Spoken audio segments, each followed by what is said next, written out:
नमस्कार साथियों, आज हमारे साथ जसबीर बंटी जी हैं जो जाने माने नेता हैं हमारे चंडीगढ़ शहर के और सीनियर डिप्टी मेयर हैं हमारे चंडीगढ़ के। वेलकम सर हमारे पॉडकास्ट चैनल में। आप हमारे सबसे पहले गेस्ट हैं जो हमने अप्रोच किया और आपने बोला कि चलो मैं कर लेता हूँ। सबसे आपने ना हमसे फॉलोअर्स पूछे ना कुछ पूछा, आपने बहुत बहुत थैंक यू आपका सच्ची में। अच्छा सर, आप पॉलिटिक्स में कैसे उतरे? जब स्टार्टिंग आपने कैसे की अपनी पॉलिटिक्स में? कोई इंटरेस्ट वगैरह था आपको या क्या था? पहले तो तक्ष राजपूत और आपकी टीम का मैं वेलकम करता हूं। Thank you. क्योंकि आज की डेट में युवा ही हमारी रीढ़ की हड्डी है, युवा ही हमारी न्यू आने वाले समय में हमारा देश को डेवलपमेंट के लिए युवा ही को जरूरत है। युवा ही आने वाले समय में बहुत कुछ अच्छे कार्य करेगी। आज युवा ही हैं जो देश को संभालेंगे। आज हमारी जो वोट बैंक है वो भी 50% से ज़्यादा युवाओं बिलो 35 है। तो आपका और आपकी टीम का मैं अपनी तरफ से as a senior deputy mayor आपका वेलकम करता हूं कि आपने सबसे पहले मुझे अपॉर्चुनिटी दी तो मुझसे रूबरू होने का चांस दिया। आपके अपने माध्यम से जनता को भी ये कहता हूं कि जैसे आज युवाएं इतनी मेहनत करने लगे हैं, आप भी युवाओं के साथ मिलकर देश को और ऊपर लेके जाइए। Thank you sir. सर मेरा पहला सवाल यही था कि आप पॉलिटिक्स में कैसे एंटर हुए? मैं पॉलिटिक्स में कोई भी काम है, अगर आप सेवा सोचो, चाहे पॉलिटिक्स है चाहे सोशल वर्कर है, तो आपके मन में एक जुनून होगा कि हम पब्लिक की सेवा करें। जब मैं 2004 में पहले जगरातों में या कहीं ना कहीं हम लोगों की सेवा करते थे। उसके बाद आपस में जब टाइप हो जाता है, संगठन बन जाता है, तो हौली हौली महसूस होने लग जाता है कि हम भी पॉलिटिक्स में जाके लोगों की सेवा करें। पॉलिटिक्स में वही बंदा जाएगा जिसके मन में सेवा भाव हो। तो स्टार्टिंग में 2004 में जब मैं पॉलिटिक्स में एंटर किया तो मुझे हमारे प्रेसिडेंट एनसीपी पार्टी होती थी, उससे पहले हमारा सारा फैमिली हमारी कांग्रेस से थी। मेरे दादाजी थे, वो भी जब कुछ पहले पंच होते थे। उसके बाद फिर हमें तो पॉलिटिक्स इतना है नहीं था, हमें सिर्फ सेवा तक भाव था। तो हमारे नोन थे एक दो, वो होटल लाइन में मैं जब भी हमारे जनरल सेक्रेटरी हमारे होटल थे 2004 में, तो उनके साथ उन्होंने एक पार्टी ज्वाइन करी थी एनसीपी। तो उन्होंने मेरे को वहाँ पे जाके लिया। वहाँ पे प्रिंसिपल गुरबचन सिंह होते थे, हमारे कांग्रेस के सीनियर नेता थे, अब भी हैं, अभी वो हमारे गुरु ही हैं। तो उन्होंने मुझे 2006 में यहाँ, क्योंकि आप हमारी पार्टी से इलेक्शन लड़ो, तो वहाँ पे इलेक्शन लड़ा मैंने। तो मेरे को काफ़ी अच्छे वोट्स मिले और लोगों से जुड़ने का मौका मिला। ऐसा हमारा टेंट का बिजनेस था, तो टेंट में बिजनेस में भी हम लोगों से साथ मिलते रहते हैं। उसमें आपस में मेल मिलाओ और सेवा का काम, जैसे किसी की भोग क्रिया आ गई तो हम फ्री में कर देते हैं कि उसकी जितनी किसी की हेल्प हो। तो कोई भी हेल्प है या सेवा है बिना पैसे की नहीं है। और हमारे पास ऐसा सामान था कि हम लोगों के साथ जुड़ भी रहे थे और लोगों की सेवा भी कर रहे थे। उसके बाद हौली हौली पॉलिटिक्स में हम एंटर किए। फिर मैंने कांग्रेस पार्टी ज्वाइन कर ली। कांग्रेस पार्टी से पहले भी 2 बार इलेक्शन लड़ा, तो इस बार भी कांग्रेस पार्टी ने मुझे अपना आशीर्वाद दिया। तो मैं 2021 में जो हमारे इलेक्शन थे उसमें अपने वार्ड नंबर 24 से मैं पार्षद बना। आज पार्टी की बदौलत है कि हमारे सिर्फ 6 पार्षद होने के बावजूद मैं सीनियर डिप्टी मेयर बन पाया। ये पार्टी का डिसिप्लिन था और हमारे अलायंस ने हमारे साथ जो गठजोड़ करके हमें वोट डाली। मैं अपनी पार्टी का अलायंस का भी अपनी तरफ आपके माध्यम से उनका धन्यवाद करना चाहता हूँ, जिन्होंने मेरे पर इतना विश्वास करके हमें अपना मेयर कैंडिडेट, आपने हारने के बावजूद हमें वोट डाल के हमें कामयाब बनाया। वैसे कांग्रेस पार्टी क्यों चुनी आपने? और भी बीजेपी है, आम आदमी पार्टी है, कांग्रेस पार्टी क्यों? आइडियोलॉजी का है कुछ? कोई भी चीज़ है आइडियोलॉजी से होती है। हमारे पेरेंट्स जो हमारे बुजुर्ग थे वो पहले कांग्रेस पार्टी से जुड़े थे। आप देखिए भारतीय जनता पार्टी अभी आई है, पहले तो उनके 1-2 एमपी होते थे, उसमें हौली होगी। मगर जो कांग्रेस पार्टी है उसमें आइडियोलॉजी है, उसमें ये भी है कि हम हर किसी के साथ हैं, चाहे उसमें कोई जाति नहीं, कोई धर्म नहीं, कोई गरीब नहीं, कोई अमीर नहीं। कांग्रेस ने हमेशा आम आदमी पार्टी के साथ ये कभी वितकरा नहीं किया कि ये हिंदू है, ये मुसलमान है, मैं ये कुछ है। तो इनकी आइडियोलॉजी हमें बहुत अच्छी लगती है। कांग्रेस पार्टी आइडियोलॉजी बहुत आइडियोलॉजी के साथ चलेगी। और कांग्रेस ने हमेशा ही किसी का हाथ पकड़ा, गरीब का हो अमीर का, हर किसी के साथ हमेशा ही तत्पर रहती करने के लिए। अच्छा, जैसे कि बहुत सारे जो नेता वगैरह होते हैं तो उनके ना एक रोल मॉडल होता है कि जैसे भगत सिंह जी रोल मॉडल बन गए किसी के, तो आप किसको रोल मॉडल देखते हो अपने कि बढ़िया लगे आपको? आप देखिए मेरे ऑफिस में सबसे पहले हमारे भगत सिंह, तीनों शहीदों का, भगत सिंह, जी, इनके तीनों तीनों हमारे शहीदों की फ़ोटो लगी है। उसके साथ मेरे ऑफिस में अम्बेडकर जी की हैं, जिन्होंने संविधान बनाया। उसके साथ लाल बहादुर शास्त्री जी की फ़ोटो लगी है, जिन्होंने जय जवान जय किसान का नारा लगाया था। उसके बाद राजीव गांधी जी की फ़ोटो लगी है, जो आज हम कंप्यूटर चला रहे हैं। जब वो प्राइम मिनिस्टर थे तो उन्होंने जो क्रांति है, आज हम जिस क्रांति के लोग रहे हैं, वहाँ पे ऑपोजिशन तो बोलते थे कंप्यूटर नहीं जरूरत, मगर आज समय ऐसा आ गया है कि बिना कंप्यूटर, क्योंकि आइडियोलॉजी और अगर देश के लिए भावना कुछ काम करने की है तो ऐसे नेताओं को देखिए जिन्होंने देश के लिए अपना तन मन, अपना परिवार सब कुछ बार दिया हो। तो ये बड़ी चीज़ें हैं जो देखने को पड़ती हैं। अब जैसे आप चंडीगढ़ के लीडर हैं, तो आप चंडीगढ़ को एज ए लीडर कैसे देखते हैं कि what do you think about Chandigarh की कैसा है चंडीगढ़ एज ए लीडर? आप विजन क्या सोचते हो? हमें तो अभी जो हमने हमारे लोगों ने, हमारे यूथ ने जो कल्पना की थी कि शहर बहुत सुंदर हो, मगर आप देखिए आज फाइनेंशियल क्रंचेस करके हमारा शहर कितना पीछे हो रहा है। आज सड़कें हुई हैं, ये कभी किसी ने कल्पना नहीं की थी कि चंडीगढ़ शहर में भी कभी टूटी हुई सड़कें मिलेंगी। मगर आप देखिए जब कांग्रेस टाइम था, जब पहले जितने भी चाहे किसी पार्टी का मेयर था, आप पहले कभी सुना था कि कभी सड़कें टूटी हो, कभी हो? मगर आज जो माहौल है, ये किसी ने नहीं सोचा था कि आज हम चंडीगढ़ वासियों को भी बोलना पड़ जाएगा कि हमारी शहर की सड़कें टूटी हुई हैं। ये ऐसा चंडीगढ़ किसी ने कल्पना नहीं की। जवाहरलाल नेहरू ने जो सोच रखे थे, जो आइडियोलॉजी थी, उन्होंने फ्रांस के आर्किटेक्ट से यही चंडीगढ़ शहर बनवाया था, जो कि बहुत एक तरह से नैब है। आप देखिए आज जो हमारे चंडीगढ़ में पीजीआई बना है, वो कांग्रेस पार्टी जवाहरलाल नेहरू की देन है। अब आप जो चंडीगढ़ में आप देखिए हर एक सेक्टर में 3-3, 4-4 पार्क है। चंडीगढ़ में सबसे चंडीगढ़ ऐसा शहर है जिसमें 1800 से ज़्यादा पार्क है। आज जो आप पानी बाखड़ा ब्यास से पानी पी रहे, कांग्रेस टाइम के दिन है। ये बाखड़ा ब्यास, वो हमारे जो पुराने लीडर थे, उनकी सोच थी कि आने वाले समय में हमारा शहर, हमारा देश कैसा होगा।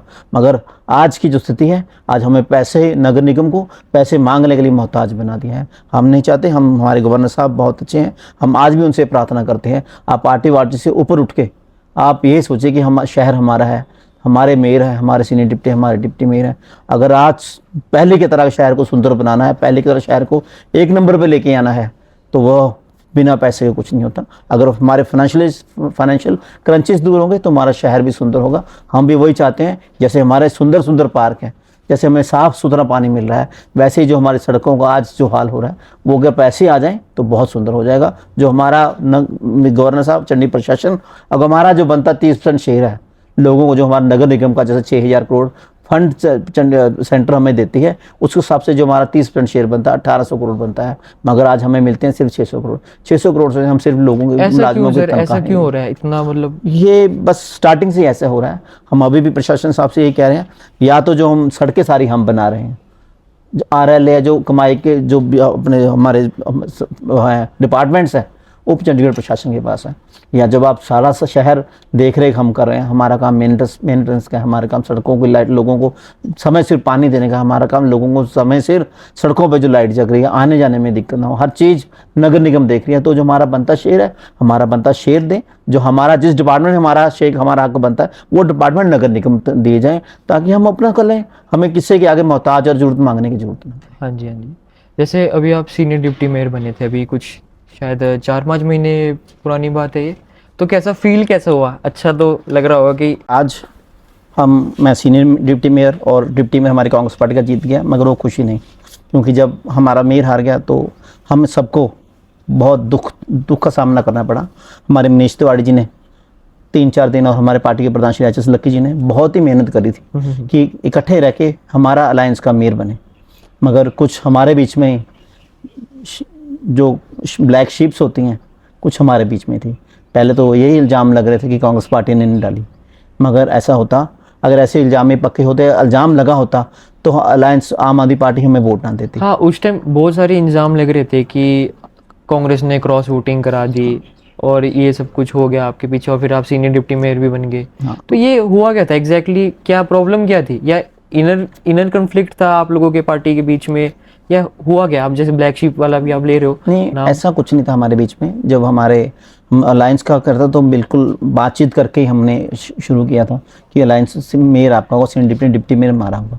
उसके बाद मनीष तिवारी जी ने, मेरे को लगता है अपने इलेक्शन में भी इतना सम्मान नहीं दिया होगा जितने उन्होंने 4-5 दिन लगातार आम आदमी पार्टी के पार्षद और हमारे कांग्रेस पार्टी के पार्षदों से तालमेल बना के रखा। उन्हें बताया अपने वोट कैसे डालें, मतलब एक एक चीज़ थी।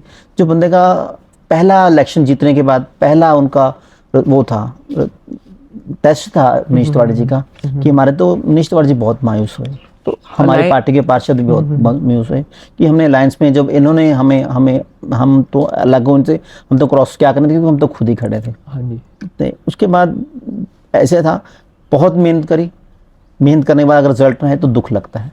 उस दिन हमने सीट पे भी नहीं बैठे, उस दिन साथ के साथ हमारे सीनियर डिप्टी मेयर के इलेक्शन होने के बाद तमाम पार्षद, आम आदमी पार्टी, कांग्रेस के पार्टी के पार्षद बाईस कम्युनिटी सेंटर में जाके हमने यही विचार किया कि हमारा बंदा हार कैसे गया, हमारे बंदे को वोट किसने नहीं डाली। आप देखिए, जो मैं अपनी सीट पे हम जाके हमने चार्ज लिया, वो भी लगभग 10 दिन बाद जाके चार्ज लिया, ताकि ऐसा हमें पता लग सके, जो हम जिसने ब्लैक शीप ने हमारे पार्टी के वो हमारे पार्टी को नहीं, हमारे पार्षदों ने जिसने नहीं वोट डाली, तो उसका पता लगा सके। ये हमें खुशी तब होती अगर हमारा मेयर हमारा अलायंस का भी जीतता होता, तो आज जो नगर निगम का हालात है शायद ऐसे ना होते। ऐसे अगर मिल के बना हमारा मेयर होता तो आज कोऑर्डिनेशन के साथ हम बहुत कार्य तेजी से कर सकते थे। मगर अब भी जो हमारे मेयर साहब बने हैं, हमें लगता है शायद कोऑर्डिनेशन है, उन्होंने भी, फिर भी हम कहते हैं कोई बात नहीं, जिसका बन कुछ गया। ना कुछ तो सर होती होगी, आइडियोलॉजी डिफरेंस है। आप कुछ बोलते होगे तो वो उन्होंने नहीं मानी, या आप उन्होंने कुछ बोला तो आपने नहीं मानी, तो कुछ ना कुछ तो होता होगा। हमारे ऑलमोस्ट अभी तो हमारा तो स्मूथ भी चल रहा है।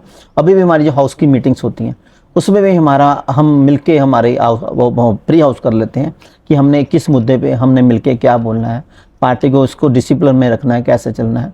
पार्टी जो हमारी कांग्रेस पार्टी है, जितनी बड़ी पार्टी होती है उनमें बड़ा डिसिप्लिन होता है। तो सीनियर्स हैं, हम जो पार्टी प्रेसिडेंट होता है, जैसे हमारे लक्की जी है प्रेसिडेंट है, उन्होंने हमारी वीडियो कॉन्फ्रेंस या अब हमारी मीटिंग रखेंगे प्री हाउस से पहले कि इस मुद्दे पे हमने, हमारी पार्टी का ये स्टैंड है, हमने ये बोलना है।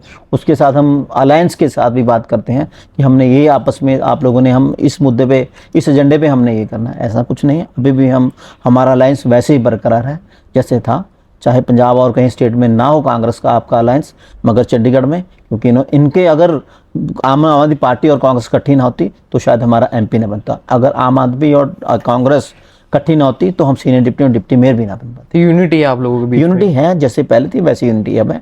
हम शहर की डेवलपमेंट चाहते हैं, हम शहर का विकास चाहते हैं। जो ये सड़कें टूटी हुई हैं, सड़कों का हाल बदहाल है, हम उसको ठीक करना चाहते हैं। अच्छा सर, जैसे लास्ट टाइम जो मेयर इलेक्शंस हुए थे उसमें बहुत बड़ा फ्रॉड हुआ था, फिर सुप्रीम कोर्ट भी इन्वॉल्व हुई थी, तो आपको लगता है कि जो अपोजिशन है वो कभी कभार चाल चलती रहती है? आप देखिए, आज की डेट में भारतीय जनता पार्टी सबसे बड़ी पार्टी है। कभी कांग्रेस सबसे बड़ी पार्टी होती थी, नेशनलिस्ट पार्टी होती थी, मगर किसी ने सोचा था कि इस छोटे से इलेक्शन में भी इतनी बड़ी धांधली हो जाए। आप देखिए, शरेआम नॉमिनेटेड काउंसिल है, जो प्रोसीडिंग ऑफिसर थे, तो उन्होंने कैसे वोट को क्रॉस में या उसके बाद कैमरे में देख रहे हैं। फिर सुप्रीम कोर्ट भी इन्वॉल्व हुई। ये तो किस्मत अच्छी थी, सुप्रीम कोर्ट इसमें इन्वॉल्व होगी और सारे वर्ल्ड ने देखा कि हमारा शहर, हमारा देश कैसे शर्मसार हुआ। आज भी बीजेपी इस चीज़ को बहुत तकलीफ में महसूस करती है कि हमारे समय में हमसे इतनी बड़ी भूल हो चुकी। उनके कई जो सीनियर नेता हैं, उन्होंने वहाँ बाहर बैठ के भी उन्होंने कहा कि चंडीगढ़ में जो हुआ, हम उसका पश्चाताप करते हैं, वो हमारी पार्टी का बहुत बड़ा डिसीजन था, मगर वो कहते हैं कि हमारा नहीं था, लोकल बॉडी का था। आज ऐसा समा नहीं होना चाहिए था। आज आप देखिए, अब हमारे गवर्नर साहब ने हाथ उठा के वोट डालने का फैसला कर लिया। ये क्यों किया? क्योंकि जब क्रॉस हुई थी, शहर का वर्ल्ड में नाम बदनाम होता। आज उसी को नाम को जो बदनाम हो उसको ढकने के लिए, उसको बचाने के लिए, साफ सुथरा शहर को बनाने के लिए आज वोट ऑफ अपनी वोटिंग हमारा हो गया, नेक्स्ट मेयर का होगा, हाथ उठा के वोटिंग। आप लोगों ने प्रोटेस्ट तो किया होगा? प्रोटेस्ट तो किया था, अगर मैं वही तो बता रहा हूँ, प्रोटेस्ट करने से क्या है, ये तो एक प्रूफ मिल गया, वीडियो का प्रूफ मिल गया। नहीं, आप देखिए, कोई भी फैसला होता है, सुप्रीम कोर्ट में फैसला चल जाए वो 10-10 साल लंबित हो जाता है, मगर सुप्रीम कोर्ट ने इतनी तेजी से फास्ट ट्रैक से काम किया कि 10-15 दिन में ही सारा कुछ कर दिया। दूध का दूध, पानी का पानी कर दिया। उन्होंने एक दिन में कहा कि कल को यहाँ वोट लेके आओ, जो भी वोट डले वो हमारे सामने ले आओ, हमारे सामने खोल के चेक करो। तो सुप्रीम कोर्ट के जज साहब ने देखा कि हाँ, ये इन्होंने जानबूझ के क्रॉस किया है। सिर्फ कांग्रेस की वोटिंग क्यों क्रॉस थी? ये सिर्फ इतनी बड़ी धांधली, अगर सुप्रीम कोर्ट ना होता तो शायद धांधली उजागर भी नहीं होनी थी और ना ही अलायंस का अमीर बनना था।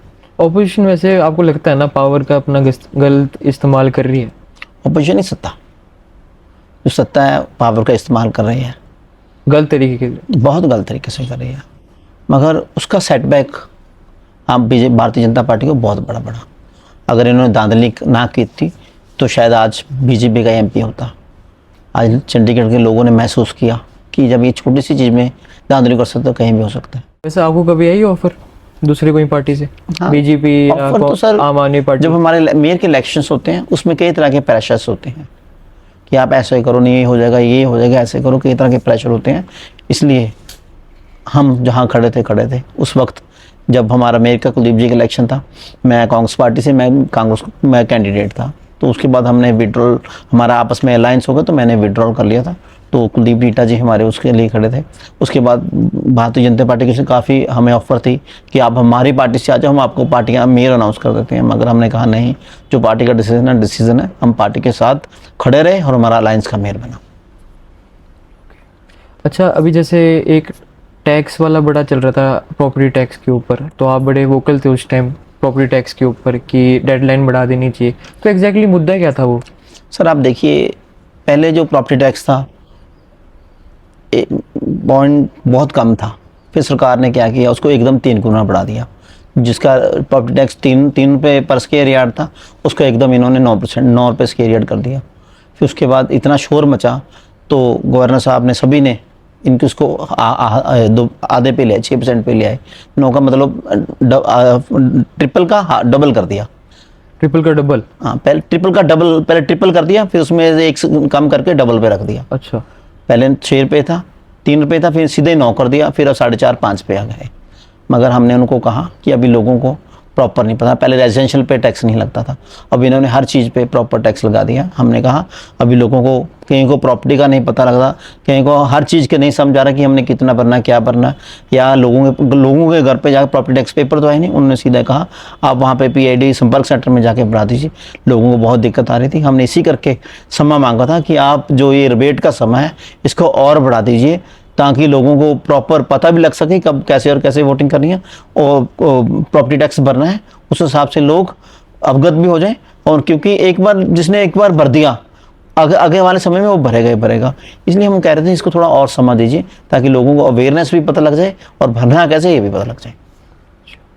अच्छा, जैसे भी आपको पता है यंगर जनरेशन बहुत है अपने यहाँ पे चंडीगढ़ में, यूथ बहुत है, तो उनके लिए आपने कोई इनिशिएटिव सोचा है as a senior deputy mayor Chandigarh के? हाँ जी, आप देखिए, हम यहाँ पे आए दिन हमारे कैंप्स होते हैं। कौन से कैंप्स? जैसे पीछे हमने ब्लड डोनेशन मानवता फाउंडेशन के साथ काम किया था। अच्छा, मानवता फाउंडेशन भी बहुत अच्छा कार्य करती है कि जिस कोई मरीज आता है या कुछ है उसके लिए खड़े रहते हैं। मानवता फाउंडेशन ने कैंप्स लगाए, ब्रेस्ट कैंसर के कैंप्स लगाए और हेल्थ के कैंप काफ़ी तरह के लगाए। उसके साथ मैंने यहाँ पे हमारी जो सरकार की स्कीमें हैं, सोशल वेलफेयर की स्कीमें हैं, वो बच्चों को, यूथ को अवगत करते हैं। चाहे सोशल वेलफेयर में कोई बच्चा SC है या वो है, उसको सरकार 1 टाइम 10वीं में 12वीं में 1 टाइम स्कीम देती है, 31,000 रुपये का देती है। उसके बाद कन्या योजना है, वो हम औरतों को बताते हैं कि आप अपने बच्चों के लिए कन्या योजनाएं स्टार्ट कराइए। उसके बाद आप केंद्र सरकार की नई स्कीम आई थी PM विश्वकर्मा योजना, तो मैंने यहाँ पे 3 दिन कैंप लगाया। उसमें आत्मनिर्भर कोर्सेज थे। जैसे कोई अपना सिलाई का काम सीखना चाहता है, गुड्डा गुड्डी सीखना चाहता है, तो सरकार ने उसके लिए 5 दिन का पहले हम रजिस्ट्रेशन कराई। अब उनका 5 दिन की ट्रेनिंग होगी। ट्रेनिंग के बाद उनको 15,000 की टूल किट दी जाएगी। टूल किट के बाद अगर वो उस काम को और बढ़ाना चाहता है तो सरकार की तरफ से 1 से 3 लाख तक का लोन सिर्फ 5% के ब्याज दर पर दिया जाता है। हम लोगों को चाहते हैं कि हमारे बच्चे, आजकल आप देखिए +2 के बाद जो मीडियोकर क्लास है, वो कई बच्चे अपने बच्चों को पढ़ा नहीं सकते, या ऐसा समय होता है कि परिवार बड़ा होता है, पढ़ाने के साथ साथ उनको आमदन तो होती नहीं परिवार को, वो चाहते हैं कोई ना कोई तरीके से हमारा बच्चा जॉब लग जाए। तो हमारे पास कई पेरेंट्स आते हैं कि हमारे बच्चों को कंप्यूटर का कोर्स करा दो, कई पेरेंट्स आते हैं हमारे को सिलाई का करा दो। तो मैंने एक 34 में हमारी NGO है, ऑरेंज कंपनी से, ऑरेंज इंस्टीट्यूट है, वहाँ पे कई बच्चों को सिलाई का काम सिखाया।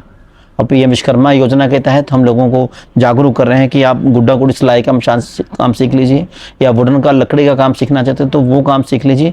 और सरकार उसमें लोगों को 15,000 की टूल किट भी दे रही है और साथ साथ लोन भी दे रही है। क्योंकि अगर आपको अब हाथ से कोई काम आता हो, आप स्किल हो, आत्मनिर्भर हो, तभी आप काम कर सकते हैं। अगर हमारा यूथ एम्पावर होगा तो हमारा देश भी एम्पावर होगा।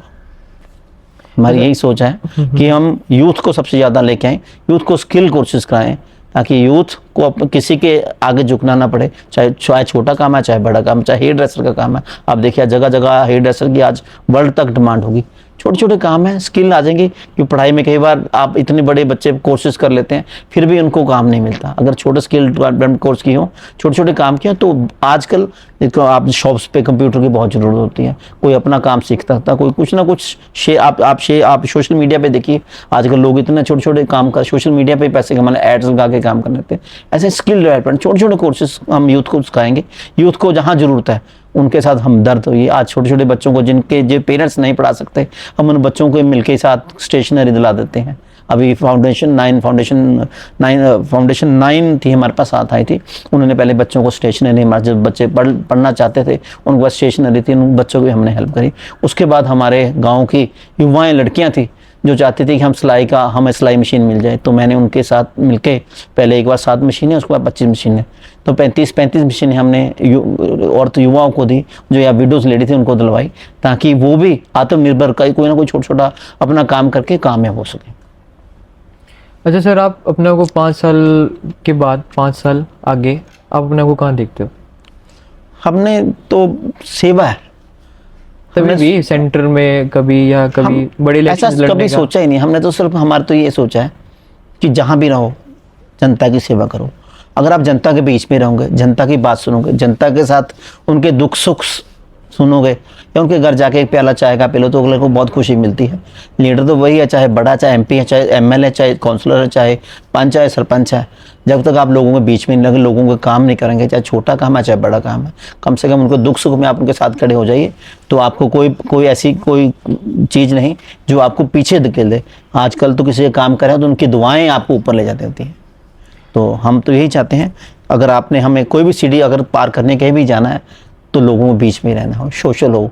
तो पहले ये मत सोचिए कि मेरे को इससे कुछ फ़ायदा हो, ये सोचो कि भावना, तो अगर आपकी सेवा की भावना हो तभी आप बहुत ऊपर राइज करोगे। आप चाहे आप धार्मिक हो, चाहे आप पढ़ाई आपका माइंड सेट है, पढ़ाई में बच्चे हो, तो कुछ भी फील्ड हो, जो कुछ आपको आता है, अगर आपको पढ़ाई अच्छी आती है, तो मैं तो आपसे युवाओं से कहूँगा, अगर आप पढ़ लिखे अच्छे बने हो, तो किसी की अपनी पढ़ाई जो आपने की हुई है किसी के काम आओ, उसको पढ़ाओ, उसको कुछ ना कुछ सिखाओ। कुछ खाया हुआ कभी ना कभी आपको भी फायदा देगा, वो आपको याद भी रखेगा। अच्छा सर, जैसे बहुत सारी नेगेटिविटी हो गई थी लास्ट टाइम, जैसे मेयर के इलेक्शन वगैरह में भी हुई और आपके ऊपर आरोप भी लगे, तो आप नेगेटिविटी और क्रिटिसिज्म कैसे हैंडल करते हो अपनी लाइफ में? हाँ, नहीं, जब हम किसी ओहदे पे आ जाते हैं तो वहाँ पे सारे लोग नहीं कि आपके साथ होंगे। जैसे हमारी 5 उंगलियां बराबर नहीं है, कोई छोटी बड़ी भी है। हाँ, अगर आपको 2 लोग गलत भी बहेंगे तभी आपको सीखने का मिलेगा। आपको अगर आपका साथी भी आपको समझाता है कि तू यहाँ गलत है, दोस्त वही है जो आपको सच का सच बताए, झूठ का झूठ, कि हाँ तुम यहाँ गलत हो। क्रिटिसिज्म होना भी चाहिए। अगर आपके पास ऑपोजिशन नहीं है, क्रिटिसिज्म नहीं है, तो आप कामयाब कैसे होंगे? हम कहते हैं जो हमें गलतियाँ हमें लोग सुनाएं, हम तो 100% तो कोई भी नहीं होता, कमियाँ हर इंसान में है। गिर गिर के बंदा चलना सीखता है। हाँ जी, सही बात। हम हौली हौली जो हमें कमियां हम लोगों से मिलते हैं, तभी तो कहता हूँ पब्लिकली रहेंगे। लोग खुद बताते हैं बेटे तू आया नहीं, ये नहीं काम हुआ, ऐसे नहीं काम हुआ। 2 बंदे अच्छे भी कहेंगे, 2 बंदे बुरा भी कहेंगे। जब दिन है तो रात भी है। हर चीज़ समय के साथ, चक्के के साथ, पहलू के साथ बराबर चलती। बिना एक चक्के पे कभी सरकार नहीं चलती, एक चक्के पे कभी आप गाड़ी नहीं चला सकते। अगर आपको अच्छे कहने वाले मिलेंगे, उसके साथ 2 बंदे जो आपसे जेलस करते हैं या क्रिटिसिज्म करते हैं या हमें कुछ कमी है वो भी मिलेंगे। तो हम तो यही कहते हैं, हर चीज़ साथ है। हम परफेक्ट नहीं है, मगर हम कोशिश करें जनता की सेवा करें, जनता के बीच में रहने की, तभी हम कामयाब हो सकते हैं। अच्छा, कभी कभी जैसे माइंड बहुत ज़्यादा ना रेस्टलेस हो जाता है और आपका मतलब दिमाग कभी ऐसा होता है, मतलब टेंशन सी होती है, तो अपने आप को रिलैक्स करने के लिए आप कहीं चंडीगढ़ में जाते हो? कोई अच्छी जगह जो आप? सबसे अच्छी जगह तो माँ बाप के साथ वक्त गुजारना होता है। ये तो बहुत बड़ी बात है। सबसे अच्छी जगह किसी के साथ 2 बातें करने, किसी के दुख में खड़े हो तो अपना दुख खुद ही कट जाता है। आप मंदिर गुरुद्वारे जाइए, वहाँ पे कितने शांति पीस मिलता है। वहाँ घंटा बता दीजिए, आप गुरुद्वारे जाके 2 घंटे जोड़ो जूतों की सेवा कर लीजिए, जोड़ों की। कहाँ मन शांत होता है। अगर आप पॉजिटिविटी में आए तो आपको स्ट्रेस लेने की जरूरत नहीं, भगवान अपने रास्ता बना देता है। और अपने आप को मोटिवेट कैसे रखते हो आप? जनता की सेवा करके। जब हमें आनंद आ जाए ना किसी चीज़ में, कोई भी काम, एंडोलॉजी होती है, आनंदोलॉजी। आजकल चटर्जी थे, कल बात हो रही थी, आनंदोलॉजी। अच्छा, ये है क्या आनंदोलॉजी? जब आपको कोई कार्यक्रम में खुशी मिलती हो, जब हम सेवा करते हैं तो हमें, जब हम अंदर जाते हैं हमारे मन में शांति मिलती है। जिस कोई भी कार्य करने में अगर शांति मिले, खुशी महसूस हो, उस आनंदोलजी कहते हैं।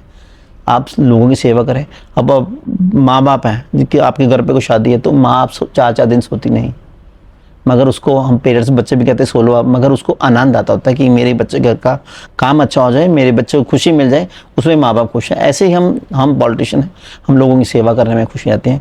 जहाँ हमारी जनता पब्लिक खुश है तो हमें वैसे ही खुशी मिल जाती है। अगर 4 बंदे हमारे से काम कराने आते हैं तो हमारा मन इधर उधर जाता ही नहीं, उसी में खुशी है कि हम लोगों का काम कर रहे हैं।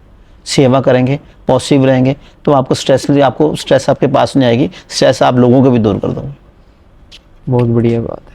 अच्छा, वैसे अब ये आखिरी सवाल मैं आपसे पूछना चाहूँगा कि जैसे आपने नाम से फॉलोअर्स पूछे हमारे, मैं आपसे शायद 2 दिन पहले ही मिला था कि ऐसे ऐसे पॉडकास्ट लेना है, तो आप इतनी हम्बल हो या पता नहीं कैसे आपने मुझे हाँ बोल दिया आज जो इंटरव्यू ले लो, तो ये आप हम्बलनेस कहाँ से लेके आए इतनी? आप यूथ हो, मैंने तो पहले कहा था कि हम युवाओं को आगे लेके जाएं। जब आप मास कम्युनिकेशन, आप इंजीनियरिंग डिग्री कर रहे हो, हाँ जी, हाँ जी, तो आप भी हमारे आने वाली जनरेशन, आप ही हमारी पीढ़ी हो। आप जैसे कितने युवा हों जो आज डॉक्टरी कर रहे हैं, जो आज कुछ और कर रहे हैं, तो मन खुशी होती है कि हमारे यूथ ये आज इतनी मेहनत अभी से सोच रहे हैं छोटी सी उम्र में, तो आने वाले हमारा देश का भविष्य कैसा होगा। तो हम आप लोगों से तो नाता बिल्कुल तोड़ नहीं सकते। आपने कहा अच्छे कार्य के लिए, चाहे कोई भी हमें आज आके कहते हैं जो हमारे घर पे भी आधी रात को आ जाए, हम उसके साथ भी चलने के तैयार हैं, क्योंकि हम चाहते हैं हमारा शहर का, हमारे देश का विकास हो, हमारे यूथ जो हमारा आने वाला भविष्य है, और शार्पनेस से और मेहनत से, इसी लगन से, जैसे आप कल उस दिन आए थे, आपकी आवाज़, आपका जो मन में थी, मेरे मन खुशी थी कि बच्चे बहुत मेहनत कर रहे हैं। हम उसी तरह से मैंने आपको तभी हाँ कर दी कि हम भी चाहते हैं कि हमारा युवा, शहर का युवा बहुत तरक्की और तेज़ी से शहर के विकास में हमारी शहर की मदद करे। और एक सबसे बड़ी बात सर, आपने हमसे क्वेश्चन भी नहीं मांगे, जैसे बाकी सारे इंटरव्यूअर्स क्वेश्चन मांगते हैं ना कि जी क्वेश्चन क्या होंगे, क्या पूछोगे, आपने तो क्वेश्चन भी नहीं मांगे। नहीं, हमें जब हम गलत करते नहीं, हमें डरे नहीं किसी चीज़ का। तो निडर हो आप, हैं निडर नहीं, हम जनता निडर बनाती, काम निडर बनाता है, सहयोग निडर बनाता है, बंदा कोई निडर नहीं होता। अगर आप अच्छे कार्य करोगे तो आपको डर ही नहीं रहेगा। पॉजिटिव चलोगे तो पॉजिटिव ही रहोगे। जो पहले स्ट्रेस से आप पहले किसी को नेगेटिव दबाने की सोच लो, किसी बार बुरा सोचे जाएंगे, तो कितने दिन कामयाब हो जाएंगे। इसलिए हम पहले go positive, move positive, think positive, always positive, यही सोचा है कि हम अच्छा कार्य करें तो खुद भगवान आपको साहस और ताकत देता है। चलो बढ़िया, चलो बहुत बहुत धन्यवाद आपका। धन्यवाद आपका सबका, आपको और आपके चैनल का और आपके सहयोगियों का मैं आभार प्रकट करता हूँ, जो आज मेरे साथ आए हैं, मेरे से रूबरू हुए हैं।